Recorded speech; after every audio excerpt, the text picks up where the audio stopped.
Lumikha ng kasaysayan ng Uruguay at Colorado States sa Amerika. Batahos pa isa legal doon ang paggamit at pagbebenta ng marijuana.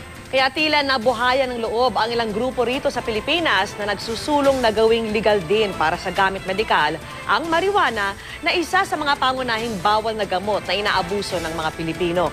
Saksi si Ivan Mayrina. Pila-pila mga bumibili sa tindahang ito sa Colorado, USA. Ang binibili, marijuana.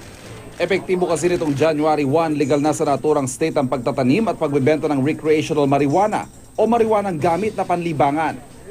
Bago pa ang Colorado, lumikha ng kasaysayan ng Uruguay sa South America bilang kauna-unahang bansa sa mundo na ginawang legal ang pagtatanim, pagbebenta at paggamit ng marijuana. Dahil sa mga hakbang na ito sa ibang bansa, mas umigting pa ang panawagan ng ilang grupo rito sa Pilipinas na gawing legal din ang marijuana kahit bilang medical marijuana o gamot.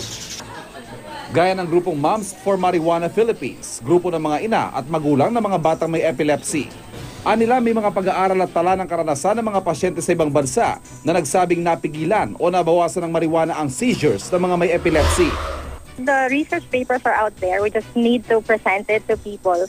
Kasi this medicine is available in other countries and this is used in medical facilities in other countries. What we want is for the government to acknowledge that there is an urgent need of medical marijuana available. May petition din inilabas para rito ang isang Ann Aguila sa change.org dahil sa bisa nito sa cancer, multiple sclerosis, glaucoma at pagpawi ng sakit ng mga sumasailalim sa chemotherapy. Pero ang Philippine College of Physicians may agam-agam pa rin. I'm not closing my doors on that kung meron therapeutic indications, particularly for resistant seizures sa children.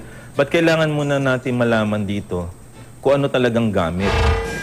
Sa Pilipinas, itinuturing pa rin bawal na gamot ang marijuana. Sa datos ng Dangerous Drugs Board noong 2012, sinusundan ng marijuana ang shabu sa mga pinaka-naaabusong droga na mga ipinapasok sa rehab. Kaya para sa Philippine College of Physicians, kahit mag-illegal na gamot ang marijuana, paano raw matitiyak na mareregulate ang pagbebenta at paggamit nito? Ang problem lang yan in the Philippines, anything you can buy actually when it is available. Ang ibig sabihin, kahit regulated siya, mabibili mo pa rin siya kasi you made it available eh. Sa tamang halaga. Sa tamang halaga. Nakukuha mo nga siya kahit hindi available eh. Lalo na ginawa mong available. Magyang ilang nakausap namin tila hindi pa handa sa ideyang gawing legal ang marijuana sa Pilipinas. Well, the Filipino lacks discipline. That's I think so. I don't think it should be legalized anytime soon. Nakakasama po sa katawan ko yun. Bisyo yun, di ba? Pagka na anything na over, naging bisyo na yun. Pwede daw pong gawing gamot eh. Proven na ba yun? Nagamot? Na pwede gawing gamot?